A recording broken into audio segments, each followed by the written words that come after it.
Hi, my name's Freddie, and today I'm going to be doing a video request.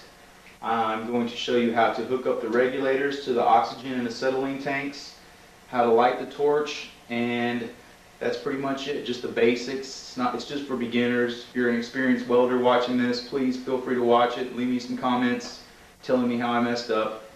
I would appreciate it. Thank you. Okay, when you first get your acetylene bottle, you remove your cap, and then you open it a little bit to let some gas out in case there's a little dust or something stuck in there. I'm not going to do it now because I've already done it and I'm in an enclosed garage here because it's cold outside. But you just want to go and then close it and all the stuff will come out. Then you get your regulator, just screw it in like you would think, except the threading is the opposite way. So you turn it left to tighten it and right to loosen it.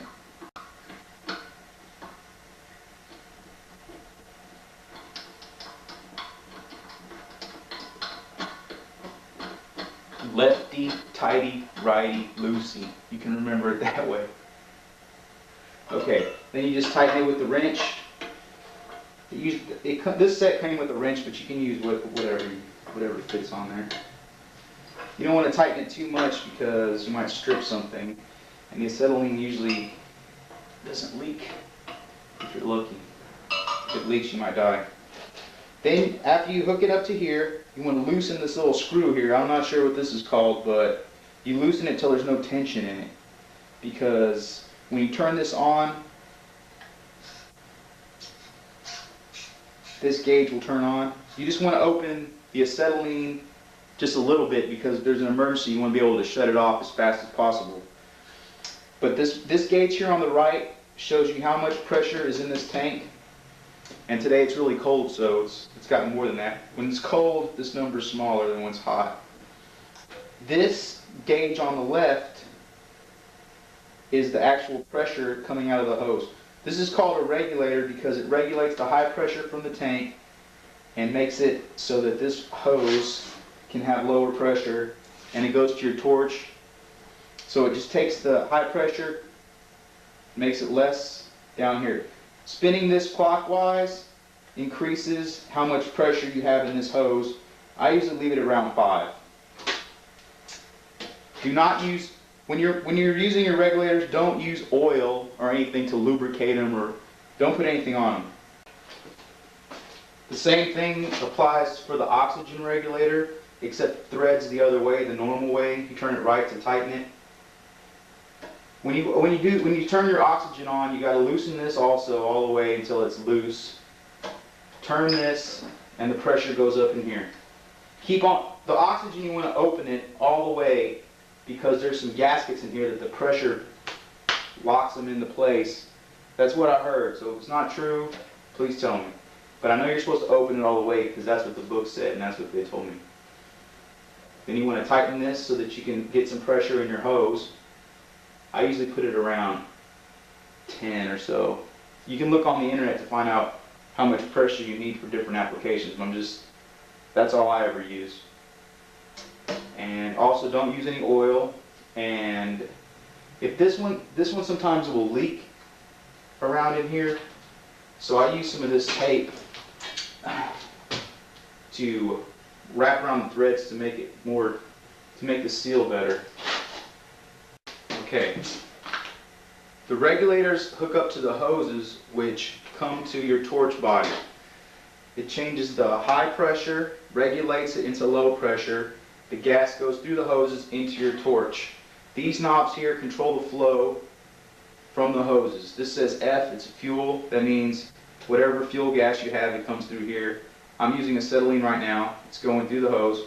This other knob controls the flow of oxygen, which adds more heat to your fire. I have number 1 tip on right now, and I'm going to light the torch. What you want to do is you turn on your acetylene a little bit till it starts flowing out. Then you light it.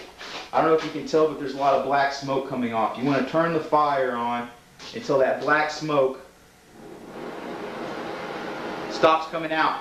Then you adjust your oxygen until a little blue flame inside don't know if you can see that, but that's how you want it. Then after you have it going, you just heat up the two sides of metal, and then I'll show you. Hold on. Okay, I'm fixing to weld some 16 gauge sheet metal. This is steel. I don't know what the 16 gauge means, just how thick it is. I need to figure that out one of these days. Something else I forgot to mention, when you're welding you have to use some tinted glasses. I usually use around I don't remember what I use, but you have to use certain number tint. This I think is a number 5 or so. I don't know, but anyways, you can buy them in sunglasses, but if you're a nerd like me, I like to use one of these because it kind of looks like Darth Vader. Okay, so I put on this thing, put on my gloves. You need gloves because when you melt metal it gets kind of hot. You turn on your torch, turn on the fuel, light it again. Then you adjust the flame until there's no more black smoke. Then you adjust the oxygen until there's that little cone inside of it. This tip is dirty. You can tell because of that little thing it's supposed to just go straight, but I don't want to clean it. You should clean it if it's you though, but I don't want to. What I'm going to do is I'm going to hold the fire until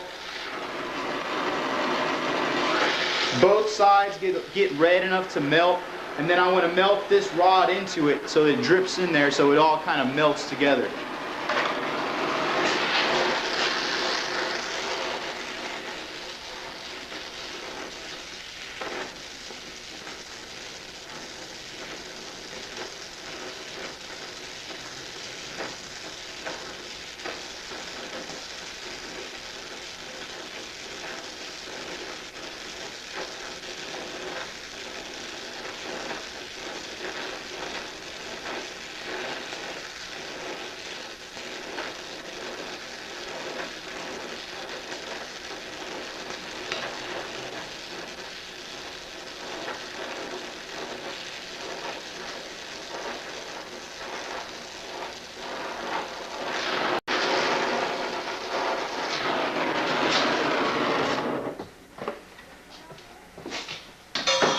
Yeah, hold on. There's the weld. It's pretty much perfect. It's beautiful, actually. That's it.